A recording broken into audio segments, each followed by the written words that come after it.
用 PS 做好了一个模板，现在有大量的图片、文字数据，怎么用最快的方法替换模板中的内容，做出对应图片呢？今天就来一块学一下 PS 批量生成图片的功能。我用 PS 2022版演示，如果你的 PS 版本太低，可能没有下面说的功能，需要 PS 软件的，在评论区回复 PS。我提前准备好了一个 PSD 的模板，里面有3条数据需要替换，分别是水果名称图层、水果图片图层跟水果价格图层。每个图层我也随便添加了外发光、投影、描边等效果。我也提前准备好了要替换的图片，注意图片尺寸最好统一，这样排版不乱。接下来定义数据，点击图像变量定义，可以看到图层这里已经识别出了所有图层，选择水果名称图层，下面的可见性可以不设置，文本替换选中，名字可以随便写，但最好跟要替换的内容相关。再选择水果图片图层，选中像素替换，名称自己随便起，方法有限制、填充、保持原样、一致。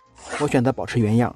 水果价格还是选中文本替换，名称随便设置。最后再检查一下数据定义是否齐全，点击确定，数据定义完成。下面准备数据表，新建一个 Excel 表格，我用的是 WPS，Office 的用法基本一样。在第一行分别输入定义的数据名称，在一行一个填入水果名称，选择需要替换的图片，按住 Shift， 一定要按住 Shift， 在图片上点右键，点击复制文件地址，然后粘贴到表格中。注意图片路径跟名称要对应。水果价格我随便输入，点击文件另存为其他格式，文件类型选择 CSV， 名称随意，会有提示窗口，点击确定是就可以了。下面导入数据组，在 PS 中点击图像变量数据组，点击右边的导入，选择文件，定位到数据文件位置，文件名后面格式选择 CSV， 选中数据表，点击载入，编码选择自动就可以。如果之前导入过数据组，就选中替换现有的数据组，点击确定，点击数据组，可以看到11组数据全部导入成功，每一组3条数据也很完整，点击确定。